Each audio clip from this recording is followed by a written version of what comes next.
Dragonflight Season 4 has been rolling for 2 weeks and we now have a really good idea of what works best for Havoc DH. In this video I will show you all you need to know to optimize your character for Mythic Plus dungeons in Season 4, including what talent you should run with, what gear you should aim for, how to best utilize crafted gear and antique bronze bullions to gradually reach Bis Gear, as well as a lazy way to optimize your stats at every step of the way without running simulations. Hello everyone and welcome to the Felfar channel. Don't forget to comment, like and subscribe, and let's get into the video. Let's start with the talents. Talents for Mythic Plus have remained extremely stable for the majority of Season 3 and will continue to do so in Season 4.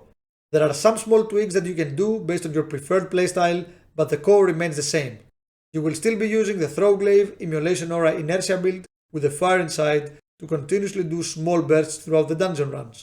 There is a link for the build in the description. There are 3 core choices that you have to make to customize your build depending on what you want to achieve. Firstly, you have to decide whether to play Furious Gaze for more AoE damage or Serrated Glaive for more single target and cleave damage. Then you have to choose between Glaive Tempest for more AoE and overall damage and Essence Break for more priority target and burst damage. Finally, in the class tree, you have to decide between taking Sigil of Misery for more AoE stops or removing these points and adding Shattered Restoration and then 2 points in Infernal Armor to get a little bit more sustain. All of these options are viable and top players are using all of them. Me, personally, I always play Furious Gaze, Essence Break and Sigil of Misery. Moving on, let's discuss the Bis Gear items that you should be aiming for and how to get them. Gearing is going to be extremely constricted this season as we have access to the best items from the whole content of the expansion and we will be targeting very specific pieces with special effects in most slots. You want to get your 4-set bonus without using the shoulder piece. In the weapon slot, you will be using 528 Thorncaller Claw from Season 4 Bullions and 522 Double Time from the first boss of Dawn of the Infinite Hard Mode. You can activate Hard Mode by touching to Nosdormu at the beginning of the dungeon. You can use any other 528 weapon if you are unlucky with Double Time. For your trinkets, you will be using Ashes of the Ember Soul and either Pips or Manic Griftors. Unless your teammates keep griefing and you constantly get Griftors resets, Pips will do slightly more overall damage. However, Griftors will let you control your damage from pack to pack, save it for when you need it the most, and burst priority targets. This adds an extra layer of complexity, so feel free to stick with Pips if you want to have an easier time. Both your ring slots are occupied by Seal of Diarna's Chosen and Seal of Filial Duty from the Vault of the Incarnates. In the next slot, you will be using Uroboreal Necklet from Vorkoros in Amirdasil. The Bracer slot will be used for Engineering Combat Res. I've heard that many people do not want to craft these because they do not increase your DPS, they can backfire and they are annoying. Let me make this clear. Unless you play with a consistent team with 2 Combat Res classes, the Bracers are the most important item you have. Being able to Combat Res someone in cases where you otherwise wouldn't will help you complete way more keys than any DPS gain you can get from any of your items. I will even show you how to completely negate the negative effects of the Bracer later in the video.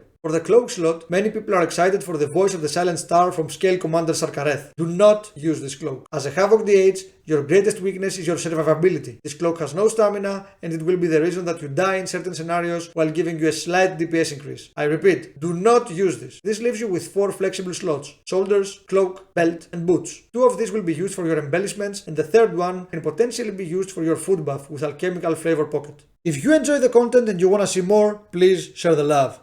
Quickly like the video and subscribe to the channel to help me grow Felfar and create more videos in Dragonflight and the War Within. For your crafted gear, you want to use 2 times blue silken lining, one of them being on your cloak. The other one can be in any of the other 3 free slots: shoulders, boots or belt, depending on what items you have looted already. Based on the current season loot table, it is easier to get a crit mastery on shoulders rather than on belt or boots, so I would prefer not to craft the second embellishment on shoulders. Your third crafted item will be the Engineering Bracers, which are essential for your success in Mythic Plus, as I explained earlier. You can even completely minimize the backfire effect by taking the following steps. If you have a free profession slot, make sure to grab Engineering and level Dragonflight Engineering to 25. It costs close to nothing at this stage. Learn the Mechanical Mind specialization, get 10 knowledge points and put them in Mechanical Mind. Then learn the Inventions sub-specialization. This will immediately stop your Tinkers from catastrophically malfunctioning permanently. If you want to go the extra mile, add more points to Inventions. At 5 points and at 30 points, you get a perk that further reduces malfunctioning probability. Finally, when you craft your bracers, make sure to use the Calibrated Safety Switch optional reagent. By following these steps, the probability for your bracers to malfunction will be close to 0. I do not remember the last time that my bracers backfired. As a final tip, you can use Netherwalk and cast the Engineering Bracer Combat Rest to avoid being hit by fight mechanics while being stationary for the Combat Rest cast. As a fourth craft, you might want to consider crafting the Alchemical Flavor Pocket to either shoulders, boots or belt.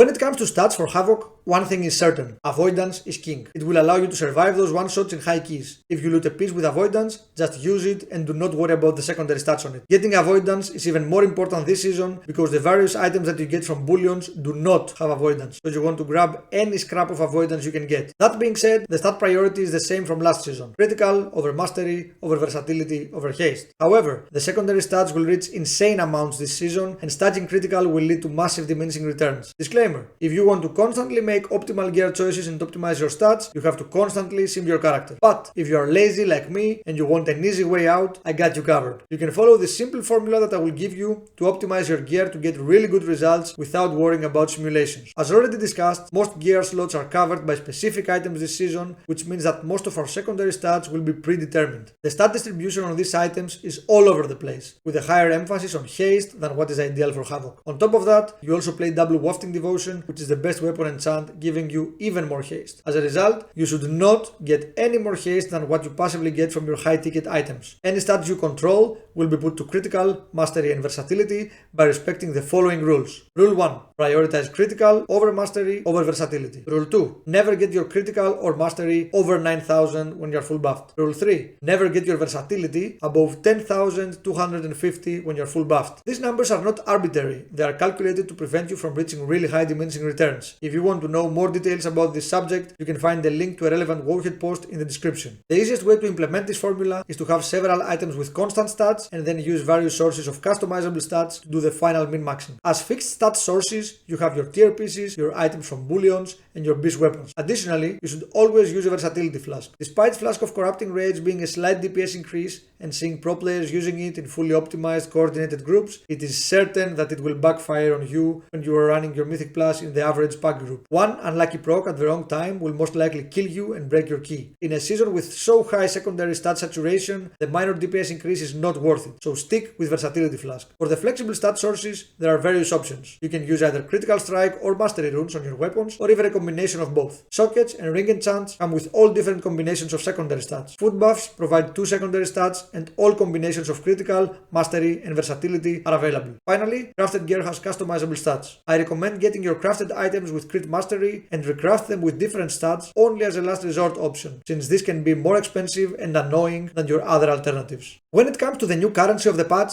Antique Bronze Bullions, there are 6 primary items that you want to buy as Havoc. The Thorncaller Claw main hand, the Ashes of the Ember Soul trinket paired with either Manic Griftors or Pips, the 2 very rare rings from the Vault of the Incarnates, and the very rare neck from Volkoros. These 6 items are split into 2 groups, the first 4 that you want to get that are really important for your DPS, and the last 2 which are decent survivability buffs. It is vital that you get your hands on the first 4 as quickly as possible, while the last 2 can wait for a bit. After getting all 6, if you have been unlucky with your double time farm and the Great Vault drops, you can consider buying a second weapon as a 7th item, probably the Crit Mastery Warglaive from Aberus. Although you want to prioritize the first 4 items over the last 2, the order in which you buy them might vary depending on what items you loot from the raid and from your vault. The first and most important thing to cover is your trinket slots. This is the case because Mythic Plus dungeons drop 0 good trinkets this season, so your trinkets have to come from the raid. You need to have ashes, and then any of these 4 trinkets will do as a second option. Once you have 2 trinkets at least at 522 item level, then you can proceed with buying the main hand. At this stage, even if you have looted the weapon at 522 item level, go ahead and replace it with a 528 one. The next step is to get the Seal of Diarna's Chosen, the DPS ring. If you manage to loot it from the raid, even at 522, do not buy it with Bullions and skip this step for now. Right after obtaining both the weapon and the ring, you want to make sure that you have your correct trinket. So, if you looted Chromatic Essence from Aberus or Icon from the vault earlier and you held back on buying a trinket for a while, now is the time to replace that trinket with either Griftors or Pips. Congratulations! You now have all 4 high ticket items and you can proceed with buying the survivability ones, prioritizing the ring over the neck. Only after obtaining all 6 items at 522 item level or higher, with the main hand weapon being 528 item level, you can either buy an offhand weapon or go back and start replacing your item level 522 items with some 528 ones. Following these steps will gradually maximize your character's survivability and DPS over the course of the whole season. If you want to learn how to optimally play your Havoc DH to do maximum damage in Season 4, make sure to click the video on screen. If you are on mobile and YouTube does not display the video, you can find the link in the description below. Don't forget to comment, like and subscribe, and see you in the next one.